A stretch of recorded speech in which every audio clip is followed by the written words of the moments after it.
Bom dia! Retornando, começando com mais um Despertando com Dharma. Terça-feira, dia 30 de agosto. Bom dia, Mauro. Bom dia, Rosana. Como vão? Pessoal de Santa Catarina. Carla, como é que tá? Rosana? Rosenilda, tudo bem? Esse é o Jorge Benjor com Senhora Dona da Casa. Ana Rosa, tudo bem? Ei, Rosana, não conseguiu entrar ontem na comunidade? Bom dia, Ágata. Bom dia, comadre. Que bom que tu tá conseguindo participar. Esse livro é maravilhoso, comadre. Bom dia, Kátia. Bom dia, Conceição. Bom dia, Rosali. Tudo bem? Ana Tereza, como é que tá? Senhora Dona da Casa. Bom dia, Isis. Bom dia, Ângela. Olha aí que turma, que bacana. Vamos começar bem esse livro aí, com uma galera. Gente, mande um aviãozinho aí para o pessoal, para acordar o pessoal, para tomar um mate conosco. Vão chamando os amigos que precisam ouvir. Bom dia, Fabiola. Tudo bem? Logo mais às 7h30 tem prática de meditação com a Fabiola na comunidade. Bom dia, Patrícia, Japiaçu, mas que alegria. A gente tem que conversar, né, Patrícia? A gente anda muito sem conversar. O que está acontecendo conosco? Senão não funciona. É interessante, né? Como a gente... Ontem ainda comentei... Já comentei algumas vezes com a Patrícia e com outras pessoas também. Bom dia, Sinara. Como é que a gente pode sentir falta e saudade daquelas pessoas que a gente nem conhece fisicamente, né? É incrível. Uma vez eu vi tem aqueles postzinhos das crianças, frases de crianças que tem no Insta, né? E aí a criança de 4, 5 anos diz assim, na época do Covid, né? Algo mais ou menos assim, não vou conseguir reproduzir a frase certinha dela, mas ela diz: mãe, eu tô com saudade dos coleguinhas que eu ainda não conheci. Muito legal, né? Muito legal. Bom dia, Alcione. Então, como é que pode, né, a gente sentir essa saudade das pessoas que a gente ainda nem conheceu? Ele empregou de uma forma linda. Então, olha aqui, Pema Chodron, quando tudo se desfaz, orientação para tempos difíceis. Editora Grifos, tá? Editora Grifos tem esse símbolo do cavalo alado aqui. E a gente passou ontem pela introdução e agora sigamos com as nossas práticas.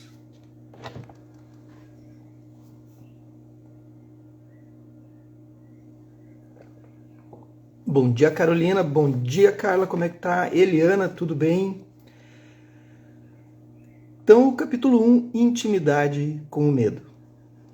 O medo é uma reação natural ao nos aproximarmos da verdade.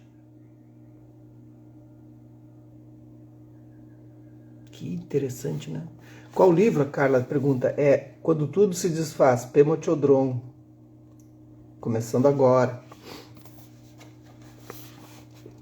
Iniciar uma jornada espiritual é como entrar em um barquinho muito pequeno e sair pelo mar em busca de terras desconhecidas. Com a prática sincera vem a inspiração, mas cedo ou tarde encontraremos também o medo. Receamos cair para fora do mundo quando chegamos ao horizonte. Como todos os exploradores, somos atraídos pela descoberta, mesmo sem saber se teremos coragem para enfrentar o que nos aguarda. Quando nos interessamos pelo budismo e decidimos descobrir o que ele tem a nos oferecer, logo percebemos que existem diferentes pontos de vista em relação a como podemos prosseguir. Quem aí já, levantem a mão, vamos acordar já. Duas coisas que eu vou pedir para vocês, de verdade, um pedido, vamos chamar o pessoal que tá aí, mandem mensagem de aviãozinho, mandem mensagem, sei lá o que, um WhatsApp, venham ouvir esse livro, porque esse livro é curto, é rapidinho, vai terminar, em um mês termina, e as pessoas têm que se beneficiar. A outra coisa que eu quero questionar, quem aí está no caminho do budismo e se deparou com o budismo e ficou atordoado, como é que eu entro no budismo? Porque são várias portas, né? Começa que são vários tipos de formas de encontrar o budismo, assim, né? Tem o budismo tibetano, budismo japonês, budismo, enfim. Mas não é só isso. Aí tu te depara com os ensinamentos, mas por onde eu começo? Quem já teve essa experiência e ficou assim? Eu tive, eu fiquei, tá, mas... Né? Porque, por exemplo, eu não vejo o budismo como uma religião, embora muitos defendam que é uma religião. É uma religião se tu usar os ritos, né? Por isso é uma religião. Mas, tirando os ritos, é uma filosofia. Mas a igreja é simples, né? A Paty colocou ali, já tive. A igreja, a católica é simples, né? Tu entra na igreja e tá tudo certo. Tem uma porta lá, é muito rápido a relação, né? Na comunicação. E eu acho que um pouco do budismo ele tem isso, assim, justamente para provocar, assim. Porque várias são as portas de entrada, né? Várias são as maneiras. E essa confusão, eu tô pensando, assim, o Mauro também, a Ana Teresa, essa confusão é para mostrar justamente essa aleatoriedade e essa forma como a nossa própria mente funciona, né? Como a nossa própria mente está. Mas ao mesmo tempo é um alento, porque são várias formas de a gente se encostar nele, assim. Há um perigo nisso, naturalmente, mas há uma liberdade muito democrática de escolha. E essa liberdade faz com que a gente apenas chegue. E tem uma coisa, não são só as portas, formas de budismo, são as portas como nós estamos também no momento, e a gente vai se identificar com um ou outro, não é assim? A gente se identifica, dependendo como a gente chega no budismo. Uns chegam, por exemplo, porque estão muito mal, aí precisam encontrar alguma coisa para tentar se descobrir. Outros já chegam direto para estudar mesmo, ou porque alguém recomendou. Então são várias portas nossas e várias portas da própria prática, né, do próprio ensinamento. Quando nos interessamos pelo budismo e decidimos descobrir o que ele tem a nos oferecer, logo percebemos que existem diferentes pontos de vista em relação a como podemos prosseguir. Com a meditação do insight, começamos a praticar a atenção plena, estando totalmente presente em todas as nossas atividades e pensamentos. A Rosana disse, demorei a decidir a caminhada, olha aí. Então aqui ela está se referindo a Pema Chodron, a meditação do insight é a Vipassana. Tá? Ontem na comunidade nós entramos na teoria Vipassana pela visão do Maciej Ricard. E aí eu fiz a minha forma de entender e por ter praticado já. E aqui ela comenta. Tá? Então quando fala com a meditação do insight, a gente está se referindo imediatamente a Vipassana. Não há outra maneira. O Maciej Ricard vai usar um outro termo. Ele vai usar a meditação penetrante. Eu prefiro essa forma aqui. Eu não sei se aquilo foi uma tradução de alguém, não sei quem traduziu o livro, mas eu acho que insight é muito mais interessante a palavra, assim, para mim, pelo menos. Na prática do Zen, ouvimos ensinamentos sobre a vacuidade e somos desafiados a nos conectar com a aberta e ilimitada clareza da mente. Os ensinamentos Vajrayana nos introduzem a abordagem de trabalhar com a energia de todas as situações, encarando tudo que surge como inseparável do estado desperto. Bom dia, Karen. Então, no Zen a gente vai trabalhar, e eu trabalhei nas duas, né? Então, no Zen vai se trabalhar esse aspecto conceitual da prática da vacuidade, ou do insight, ou Prajnaparamita, para uma Mahayana, né? Mas no Vajrayana vai se trabalhar as próprias energias. No Vajrayana, no Dzogchen, no Mahamudra.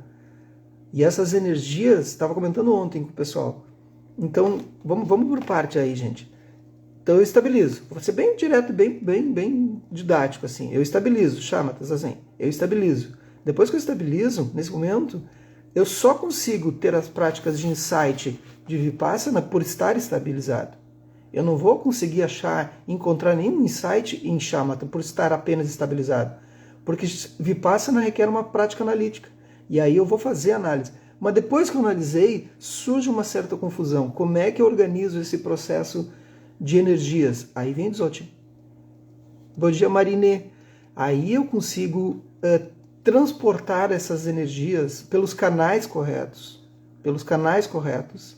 Naquele livro que eu fiz a revisão, que é o próximo livro da Bodhigaya, não sei se vai ser o próximo ou está na fila também, mas eu fiz a revisão do português, é sobre isso, é sobre essas canalizações. Depois que tu já passou por Shamatha, já passou por Vipassana, e tu já entendeu como funcionam as energias, tu tem que ter passado por esse processo. É um livro bem avançado, bem avançado. E aí tu vai canalizar essas energias pelos canais corretos. Nesse ponto, se tu souber fazer isso, há uma explosão. Há uma explosão do próprio entendimento da vacuidade, através desse sentido. É muito interessante. Qualquer uma dessas abordagens pode nos atrair e alimentar nosso entusiasmo, fazendo com que desejemos ir mais adiante. Então, o que me fez praticar cada vez mais e entender e tentar entender esses aspectos, né, do budismo? É porque há um mundo pela frente muito interessante ainda. Quando eu me deparei com os 6 yogas de Naropa, que eu estava fazendo a revisão do livro, nossa, me deu uma coisa. Porque como eu estava muito atento, lendo cada palavra, cada vírgula para fazer a correção, encontrei mais de 70 coisas para arrumar, assim. Mas mesmo assim eu estava muito atento ao ensinamento. Isso é fantástico. E o budismo traz isso, não traz? Quem está estudando, quem está praticando a meditação aí? Traz, né? Entretanto, se estivermos dispostos a ir além da superfície e a praticar sem hesitação, inevitavelmente, em algum momento, sentiremos medo. Novamente, quem começou a praticar e aí percebeu e sentiu medo? Eu senti. Senti medo, senti confusão. Entrei numa viagem. Bom dia, Grácia. Quem sentiu medo? Estamos falando diretamente de quando te depara com o budismo, depara com as práticas. O medo é uma experiência universal, vivida até mesmo pelo menor dos insetos. Quando passamos pelas poças formadas pelas marés e estendemos a mão para os tenros corpos abertos das anêmonas marinhas, elas se fecham. Essa é uma reação espontânea, comum a todos. Não há nada de terrível em sentir medo quando enfrentamos o desconhecido. Faz parte de estar vivo. É algo que todos compartilhamos. Pena que o nosso tempo é curto. O Mauro levantou a mão, a Ângela disse eu, a Ana Tereza levantou a mão também, a Paty colocou: me senti sem chão e insegura no início, mas muito curiosa ao mesmo tempo. É bem como eu me senti. Bem isso também. É uma reação imediata a isso, né? Pena que eu não posso, gente, não é que eu não possa, posso passar essa aula da semana passada, porque eu vou pagar o quadro hoje, e a gente vai passar, porque hoje à noite tem aula de meditação e a gente segue.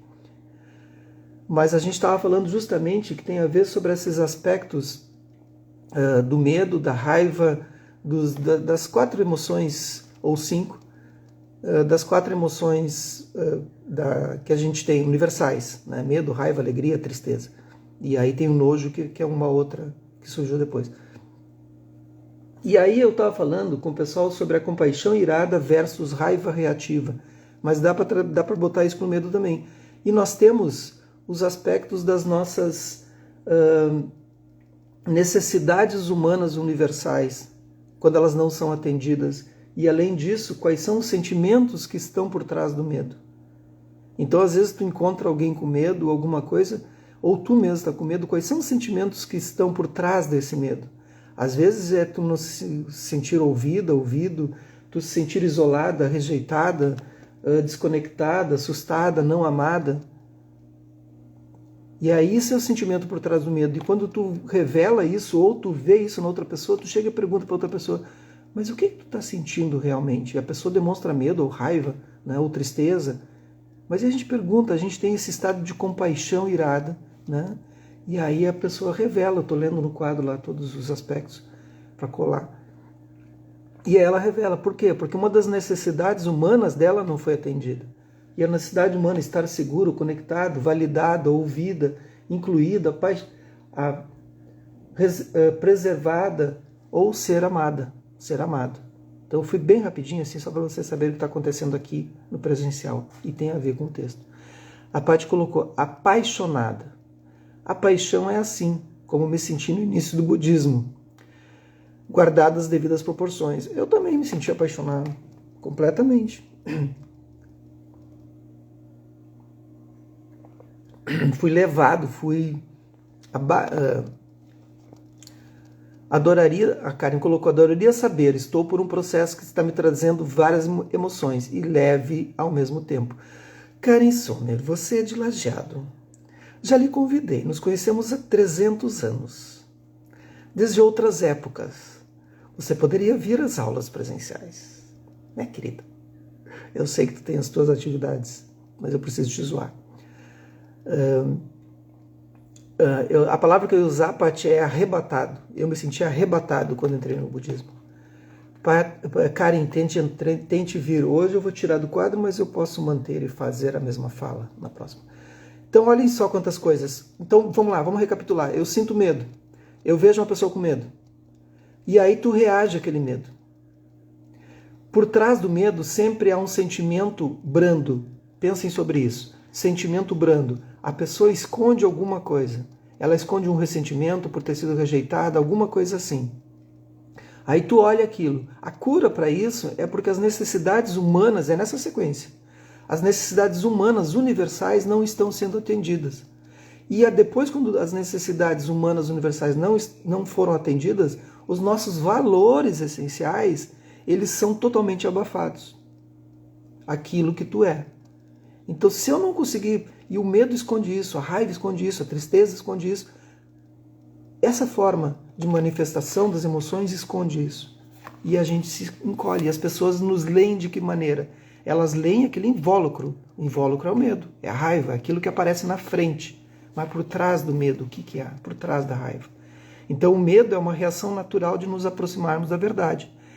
A Carla colocou, encontrando muito respaldo nessa filosofia encantada. Me identifiquei bastante na filosofia do budismo. Quando nos comprometemos a ficar exatamente onde estamos, bom dia, Raquel, Cadore, tudo bem? O pessoal do Encantado já comeu polenta, já estão tudo, os gringos lá de Encantado, essa hora levantando já comeram polenta, certo? Que nem o pessoal de Bento, tô ligado. Quando nos comprometemos a ficar exatamente onde estamos, nossa experiência torna-se muito vívida.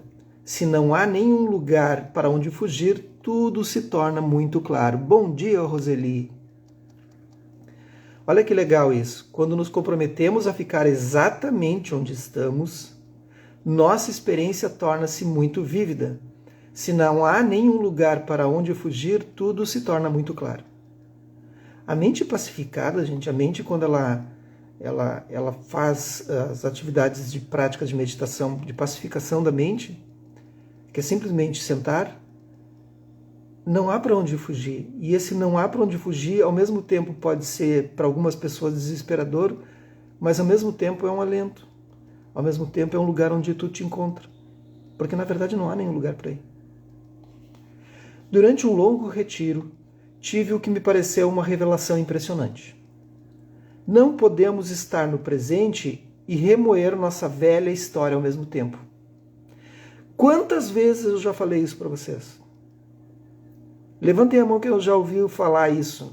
E eu sei que vocês já ouviram em aula presencial e aqui.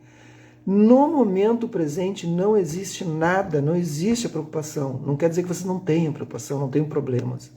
Naquele momento, vocês não conseguem ver e sentir qualquer outra coisa a não ser as manifestações presentes. Ou seja, vocês não sentem dor, vocês não sentem a desesperança, a tristeza, nada.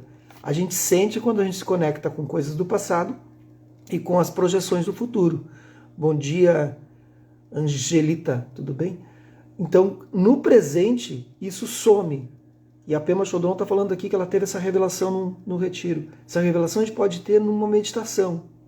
Tu está em momento presente, numa prática de mindfulness. Nesse momento não há nada. Testem isso, gente. Da mesma forma que quando tu está no momento presente e observa qualquer um dos sentidos, só consegue observar a consciência de um sentido por vez. Não todos ao mesmo tempo. Treinem isso. Sei que isso parece bastante óbvio, mas é óbvio, mas ninguém faz, né? Quando descobrimos algo assim pela nossa própria experiência, somos transformados. O que ela está querendo dizer? Tem um lugar que tu pode retornar. A tua vida está um caos. A Raquel Cadora levanta de manhã e esquece que não tem polenta. Aí ela está lá e diz, e agora? O que será minha vida sem polenta? Aí ela para no momento presente, dá aquela bugada e vê que naquele momento não há um problema. Está tudo bem. Eu posso não comer polenta no café da manhã hoje. E a minha vida continuará. Vejam bem. A impermanência torna-se muito... Ela já não entra porque ela sabe que eu vou pegar no pé dela. Bom dia, Márcia. A impermanência torna-se muito vívida no momento presente. O mesmo acontece com a compaixão, o encantamento e a coragem. E também com o medo. Na verdade, qualquer um que se coloque à beira do desconhecido, inteiramente no presente, sem ponto de referência, não há ponto de referência no caminho do meio. Experimenta a ausência de chão. Olha a ausência de chão aí, Paty. É aí que nossa compreensão se aprofunda, que descobrimos que o momento presente é um lugar bastante vulnerável e essa experiência pode ser completamente eterna e desconcertante ao mesmo tempo. Olha só que coisa mais linda. A Raquel colocou ali, por isso que assisto às aulas gravadas.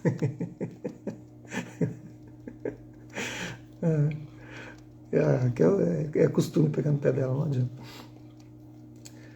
Quando iniciamos nossa exploração, temos todo tipo de ideal e expectativa.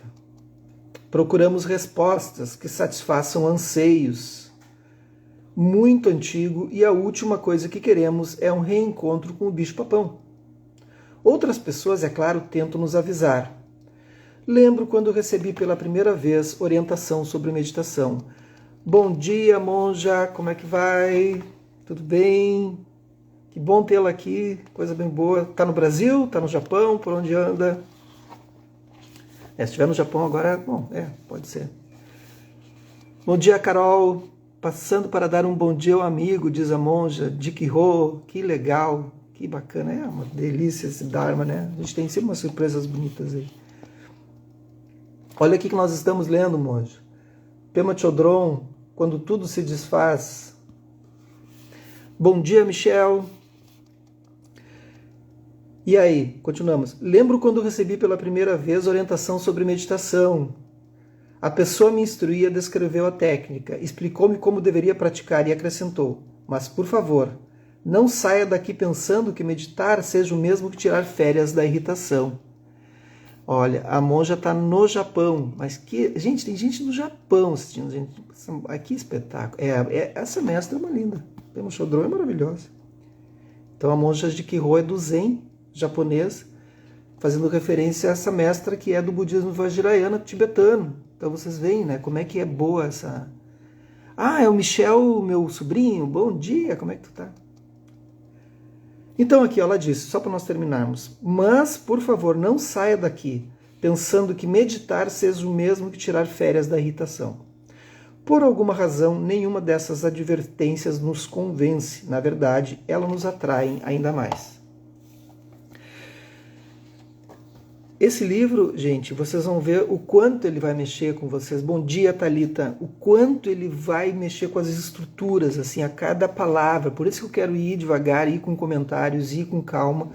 Porque ele é um livro que ela conseguiu polir, tirar todas as coisas, os palavreados difíceis do budismo e trazer para o dia a dia. Trazer para o budismo aplicado na veia. Vamos usar direto. Como é que eu uso isso? Como é que eu visto isso? Porque senão fica muito distante a prática do budismo, a prática da meditação. ela fica distante demais de todas as pessoas. E a gente tem que ver a maravilha, a beleza por trás disso. Essa é a arte de uma mestra. As mestras e os mestres, eles fazem isso. Eles transformam aquilo que o Buda falou nessa arte maravilhosa. Vamos fazer uma prática? Enquanto vocês vão se acomodando, se coloquem numa postura enquanto eu vou falando. Dei uma olhada ali nos meus posts e no story que tem um convite. Vai acontecer o Festival da Primavera em outubro. Nós reunimos várias pessoas, inclusive a Raquel Cadore, que está aqui, estava brincando, e o pessoal do Florescer lá de Encantado, Arquitetura da Mente, Pedra de Mim, CRIA, vários centros que trabalham de forma séria com as suas práticas. Então foram todos convidados, somente os que trabalham com formas sérias, para fazer esse Festival da Primavera. E aí vai acontecer em outubro, no Pedra de Mim, por 2 dias. Procurem ali. As vagas são limitadas. Então quem correr para chegar primeiro, pegou. Faça uma inspiração profunda. Eu falarei mais sobre isso, não se preocupe. Soltem pela boca num suspiro longo.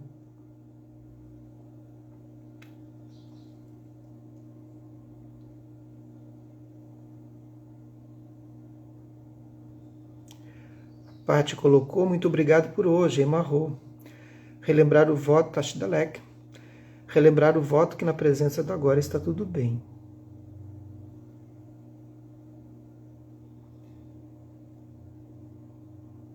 Relembrar o voto que na presença de agora está tudo bem. Então observem o agora.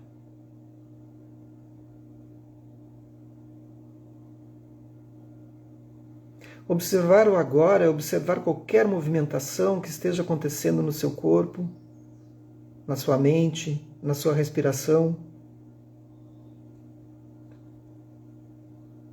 Mas observar é observar como uma câmera, como alguém que apenas aprecia.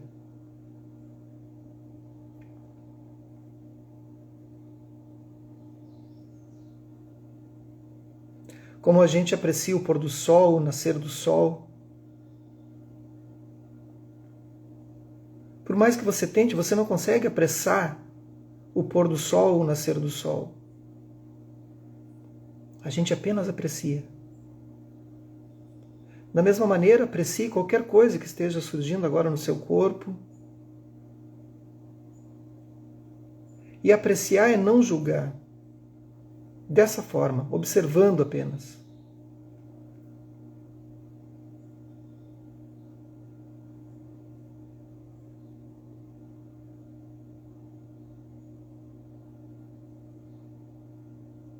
Veja que por alguns instantes, nossa mente descansa nesse estado natural,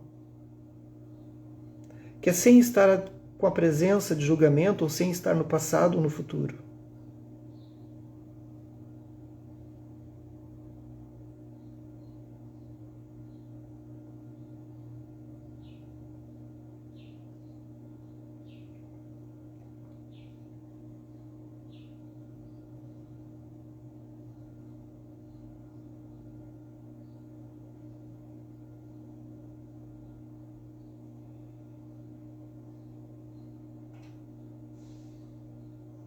Veja que a nossa mente encontra um descanso nesse estado presente.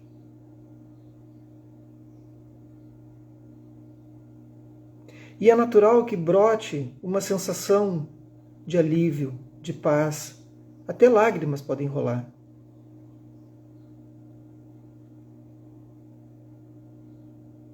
Porque você descobre que está tudo bem.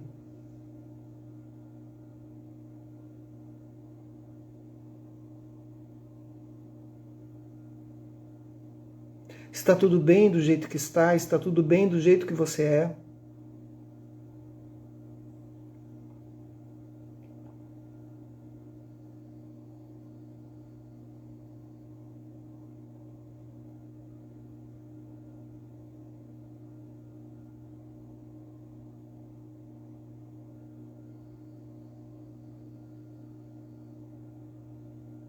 Está tudo bem como as coisas estão se movimentando ou não se movimentando. nós não temos a visão e a compreensão do todo.